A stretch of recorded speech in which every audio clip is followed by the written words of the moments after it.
Have you ever been in a conversation where things escalated quickly and suddenly, instead of solving the issue, you're stuck in a blame game? Words can be powerful tools for connection or for conflict. Today, we're talking about a simple but transformative communication tool, I statements. These little sentences pack a big punch when it comes to expressing feelings, needs, and concerns without escalating tension. Whether you're navigating challenges as a caregiver, a parent, a teacher, or even in your personal relationships, I statements can help you create understanding, reduce defensiveness, and foster positive dialogue. If you are caring for someone else, whether paid or unpaid, and no matter how many hours you do it, did you realise that you may be missing out on thousands of pounds of discounts for things that you may use every day? The Able to Care podcast is proud to be sponsored by the UK's #1 carers card. Started by two best friends who recognise that carers deserve better and are 100% committed to helping to change the lives of all carers and bringing them together as a strong community. Carers Card UK provides support, recognition and rewards. It offers reassurance by providing an ID card that helps access emergency information when needed, while also unlocking discounts, a wellbeing hub, a carers circle tool and a community through their app. All of this for less than the price of a box of chocolates a year. There are discounts on gym membership, days out, electrical goods, clothing and even glasses. Let others know you care while taking a little care of yourself with an ID card you can be proud of. Visit carerscarduk.co.uk/promo code/able to care today to order yours.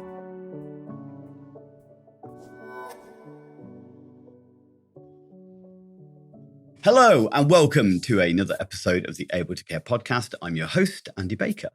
And today we're going to be talking about I statements. Now, some of you may have come across this before, and it's a very, very simple principle as far as making sure that we're framing things that we are the subject of a statement rather than the person that we are communicating with being the subject of that statement. So one of the things I kind of say is it's avoiding you and it's changing it to I. Now, that doesn't mean we can't use the word you, but we're really referring to making them the subject of the statement. You're being very rude. You made me angry. You did this, you did that, you did the other. Straight away, that tends to trigger an immediate defensive response. So I statements are a way of communicating that focuses on our own feelings and needs rather than blaming or criticizing others. Instead of saying, you made me so angry, you might say, I felt upset when that happened.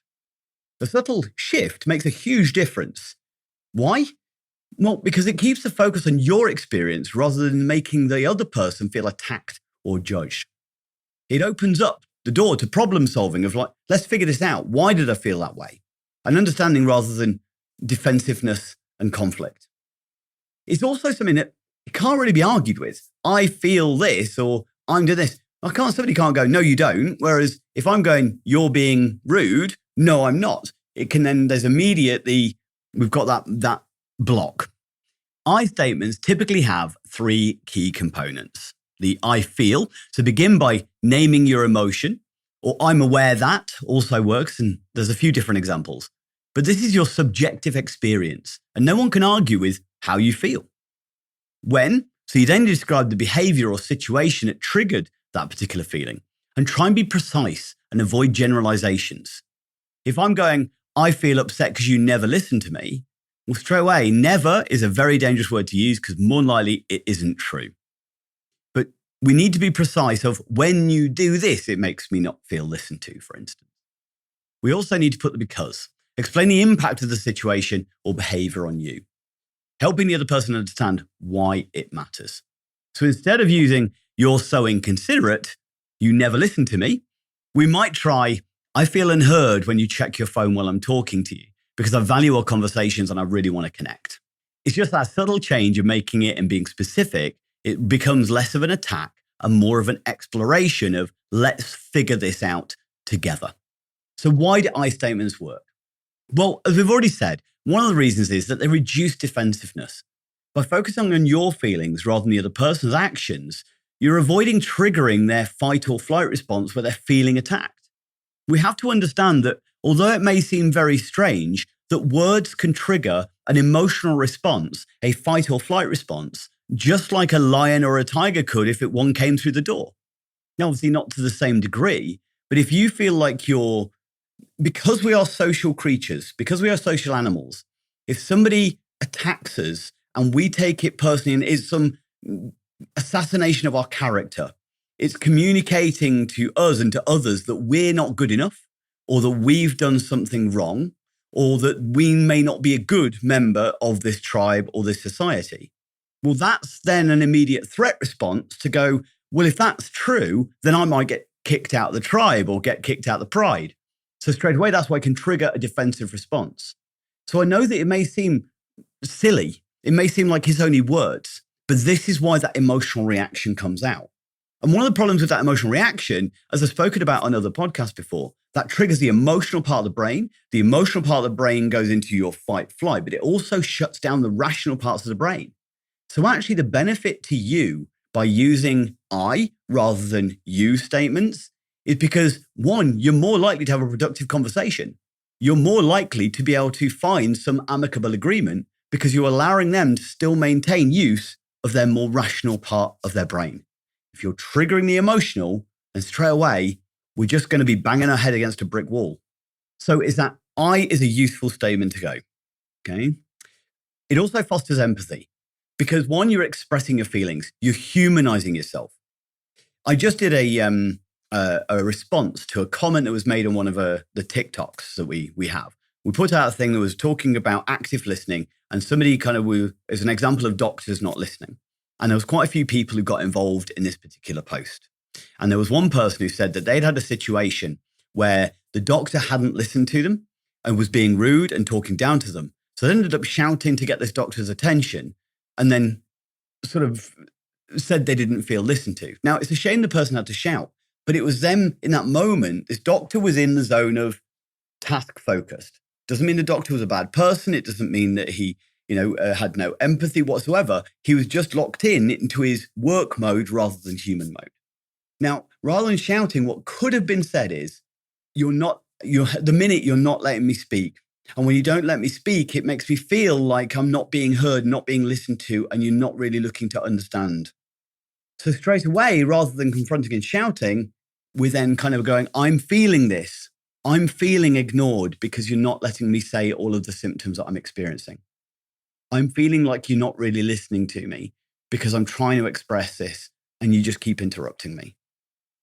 So changing that narrative is an assertive way of expressing ourselves, and it lets them know we have feelings.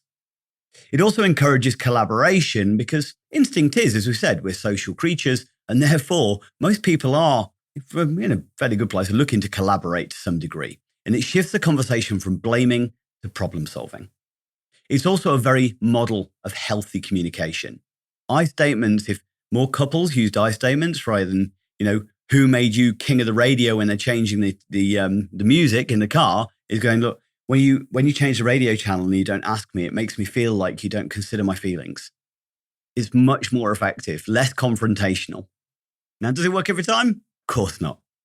But there's numerous examples that we can use it in different situations. We could use it in caregiving, we can use it in the classroom.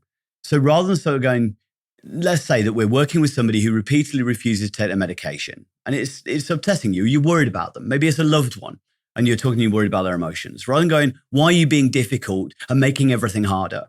Which is straight away going to antagonize and cause either distress or aggression. Why don't we try that? I feel really worried when you don't take your medication because I really want to help you stay healthy. There's such a difference in the way that it's presented. The shift from criticism to concern of their well-being hopefully will frame the situation far more effectively. In the classroom, you might find similar things. So imagine a student keeps talking while you're giving instructions.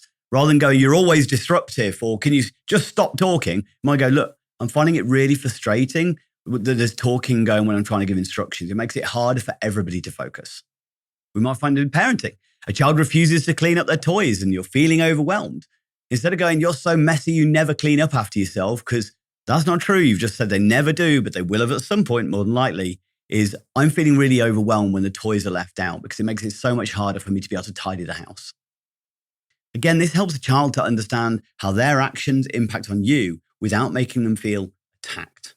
It's all about relational. Specificity is the key. Instead of saying, I feel bad when you do that, say, I feel frustrated when you cancel plans last minute because I've rearranged my schedule for us. Just that little bit of specifics gives them exactly what the behavior was or the information that they need to address and communicate whether they obviously care about that or not. We also have to be careful that even though we're using the I, remember most communication is not the words we use, it's the way that we use them. Vocal tone, pitch, intonation all make a difference. So even the best I statement can fall flat if it's delivered in an angry or sarcastic tone. Just make sure it's said with calm and assertiveness to encourage that understanding. Now, I statements might feel unnatural at first, especially if you're used to more reactive communication. But like any skill, they become easier with practice. Start small, use them in low-stakes situations and build your confidence. Why not try one today? Why not stick an example in the comments of an I statement that you might use? Maybe you said something to your partner or your own children earlier that maybe you could have rephrased in an I way rather than a you way. Over time, you'll find that they do become much more second nature, and you'll likely notice a positive shift in how others respond to you. Take a moment to identify what you're feeling and why. This then helps you to structure your I statements thoughtfully. It also really helps you to practice your self-regulation and your self-awareness and emotional literacy. Stay focused on the present. Address what's happening now rather than bringing up past grievances. This keeps the conversation productive. Pair it with active listening as well. After sharing your I statement, listen to the other person's perspective as well. This creates that two-way dialogue. The ideal would be that they can frame theirs in an I statement too. And if it is you're supporting, let's say, children, for instance, you need to be role modeling this I statement process because we want them trying to formulate the I statement process back to us. And maybe we need to teach them that and encourage them how to do the same thing. It'll improve their friendships and conflict management generally throughout life. I'll give you an example of a situation where I used the I statement. There was a situation where I had a gentleman on a course who was being rude in the fact that he was reading a newspaper while I was teaching.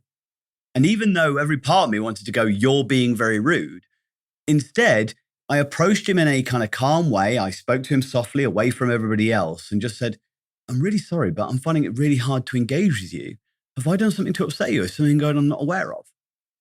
By using the I statement rather than the attack, this is when this gentleman proceeded to open up about that he has some personal things going on and it was nothing related to me and it was nothing personal. He was actually having a really hard time.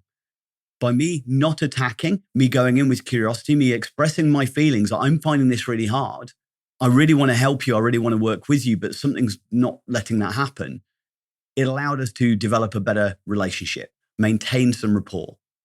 And I had better feedback on the course as a result of it, I'm sure. So I statements aren't just that communication tool. They're a way to genuinely foster empathy, strengthen relationships, and create understanding. By focusing on your feelings rather than assigning blame and shame, you open the door to much more constructive conversations. Remember though, it's not about being perfect, it's about practicing honesty and respect in your communication. You might react in that moment when you say something, but then you can always go back later and express yourself using an I statement as a way of responding and reflecting back on something that went wrong.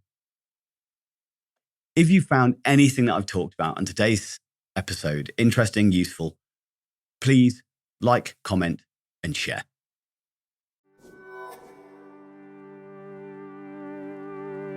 Let me ask you a question. Do you ever find the pressures of supporting, teaching, or caring for someone else overwhelming and wish you had access to more support and information?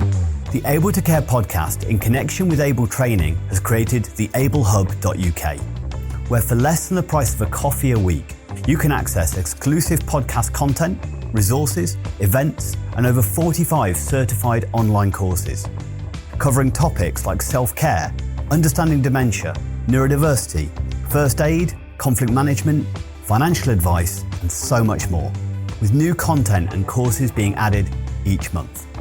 We are so confident that you will benefit from the Able Hub that we are offering 14 days access completely free of charge.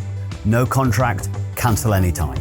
Become part of the ablehub.uk community and gain the support, knowledge and resources you deserve. Don't struggle alone. Be able. Find the link in the description.